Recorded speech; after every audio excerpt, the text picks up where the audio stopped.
amahoro y'Imana kuri mwese mudahwema kudukurikira ku mbuga nkoranyambaga zacu ziba zigiye zitandukanye. Ndabasuhuje nge banyita MC Derrick. Intambara ya Amerika, Israel na Iran imaze ukwezi n'igice ikomeje gutuma ibiciro by'ibikomoka kuri petroli bizamuka, kuko yatumye Iran ifunga umuhora wa Hormuz unyuramo 20% by'ibikomoka kuri petroli bikoreshwa ku isi buri munsi. Mu minsi ishize Iran na Amerika byemeranyije agahenge, abantu batangira kwiruhutsa bavuga ko ibintu bigiye gusubira mu buryo, ariko impande zombi ziraniranywa ku biganiro byamaze amasaha arenga 20 yose. Nyuma y'uko ibi bihugu binaniranywe kumvikana ku bijyanye no guhagarika intambara, igiciro cy'akagunguru k'ibikomoka kuri peteroli cyahise kizamuka kigera ku kirenga amadolari 100.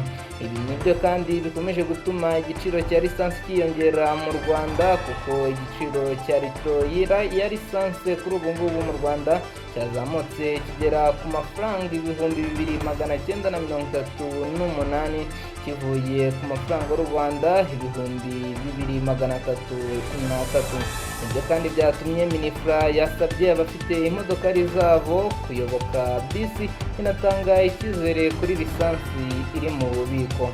Umunyamabanga wa leta ushinzwe ibikorwa remezo muri Minisiteri y'ibikorwa remezo, Ambasaderi Uwihanganye Jean Dodier, yasabye abafite imodokari zabo kwirinda ingendo zitari ngombwa no gutekereza uko bayoboka bisi, cyane ko ibiciro by'ingendo rusange bitaziyongera kuko mazutu ikoreshwa cyane muri ubu bwikorezi yagumye ku giciro yari iriho.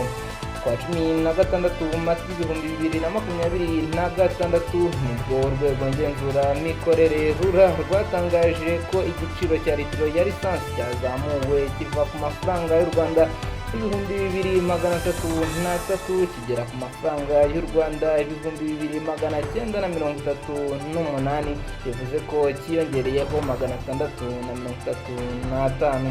Mu gihe igiciro cya litiro ya mazutu cyo cyagumye ku 2,205.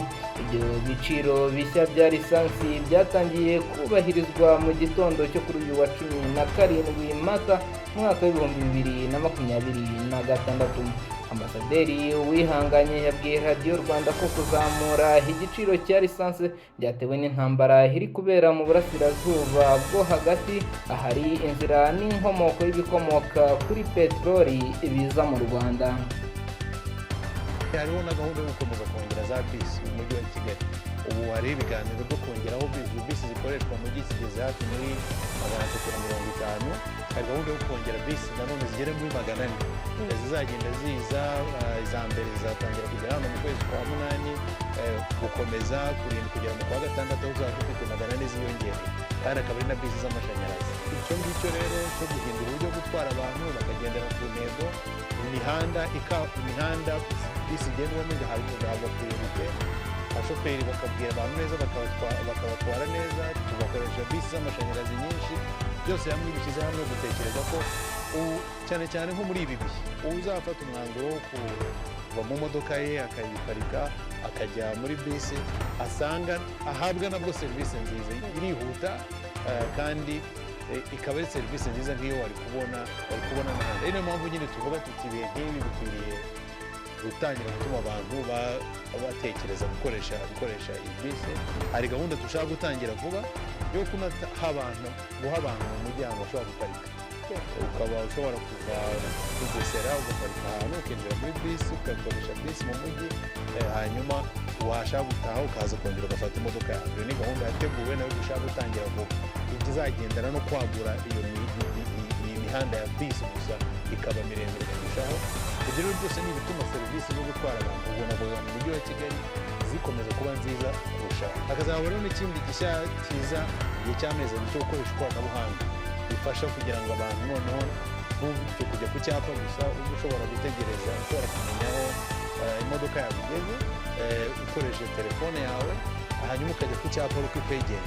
Ibi byose ni ibigamije kongera serivisi nziza kugira ngo n'abazava mu modoka cyane cyane mu bihe nk'ibi babashe kubona bisi zimeze neza. yasobanuye ko kandi ibiciro by'ibicuruzwa nabyo bitagomba kuzamuka cyane ko litiro ya mazutu yagumye ku mafaranga yaguraga kandi ariyo ikoreshwa cyane mu bwikorezi bw'ibicuruzwa. Yashimangiye ko impinduka mu biciro zizakomeza kubaho bitewe n'iyi ntambara igikomeje, ku buryo igihe habaye ikintu gikomeye gikeneye impinduka zigomba gukorwa kugira ngo bidateza ikibazo kinini, ariko nanone hakarebwa ku mibereho y'Abanyarwanda. Yagaragaje ko nka leta icyo ikora ari ugutuma ibikomoka kuri peteroli bitabura mu gihugu. Cyakora ko uko ibiciro bizamuka ariko hakenerwa andi mikoro kugira ngo bibashe gukomeza kuboneka, ariyo mpamvu n'igiciro kizamuka ku baturage. Ikindi kandi Minisitiri w'Ubucuruzi n'Inganda Sebahizi Prudence yavuze ko izamuka ry'igiciro cya lisansi mu Rwanda ritazatuma imiti, ifumbire n'ibindi bicuruzwa bibura ku isoko ryo mu gihugu.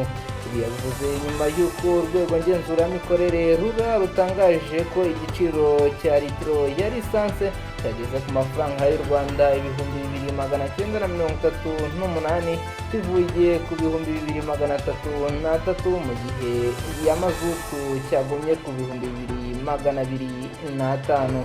Minisitiri Sebahizi yavuze ko u Rwanda rugiye gukora ibishoboka byose kugira ngo ibicuruzwa biva hanze birimo ibikomoka kuri peteroli, imiti n'ibindi bitabura ku isoko ryo mu gihugu.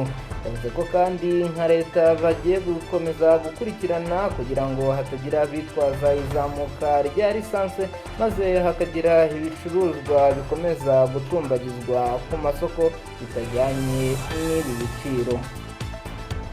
Abaza ibikomoka kuri peteroli dukorana umunsi ku wundi duhereye iyo bakoze komande kugeza peteroli igeze mu bigega biri hano mu gihugu. Bivuga ko tudashobora gukora speculation kuko peteroli watumije tuba tuyizi kuva uyitumije, igiciro yaguzwe tuba tukizi, ikiguzi cy'ubwikorezi nacyo tuba tukizi, ndetse n'aho igeze yaba ari ubwato buyizanye, amakamyo yizanye, ibigega bitswemo, sitasiyo yashyizwemo, ibyo byose tuba tubizi. Ndetse n'iyo umucuruzi ashatse kohereza peteroli yageze mu gihugu hanze, ibyo twita re-export, nabyo hari inzira binyuramo. Ni ukuvuga ngo muri peteroli bizera ko nta speculation ibaho, nta n'ishoboka. Hanyuma ku bicuruzwa bisanzwe, ibiribwa, ibi tubona ku masoko, ibi bigenwa n'igiciro cy'isoko. Ni ukuvuga ngo abacuruzi buriya ikintu cya mbere gituma bashyiraho ibiciro bidakanganye ni uko habaho ihiganwa. Iyo uzamuye igiciro abandi batakizamuye, icyo gihe nta muguzi wabona. Ariko twebwe nka leta turanabikurikirana, dufite ikipe zigenda zikareba ibiciro biri ku masoko atandukanye. Twabona hari nk'igicuruzwa cyazamuye igiciro ku buryo budasanzwe, tukareba impamvu zabiteye, tukareba niba byatewe n'igiciro mpuzamahanga, cyangwa tukareba niba byatewe no kuba cyabuze ku isoko, cyangwa tukareba niba byatewe n'uko abacuruzi babifite bagize ubwumvikane kugira ngo buname ku muturage. Bigaragaye rero ko habayeho kunama ku muturage bigambiriwe, itegeko ryacu rigenga ihiganwa ku masoko rirakurikizwa, ndetse n'uwabigiramo uruhare akabihanirwa.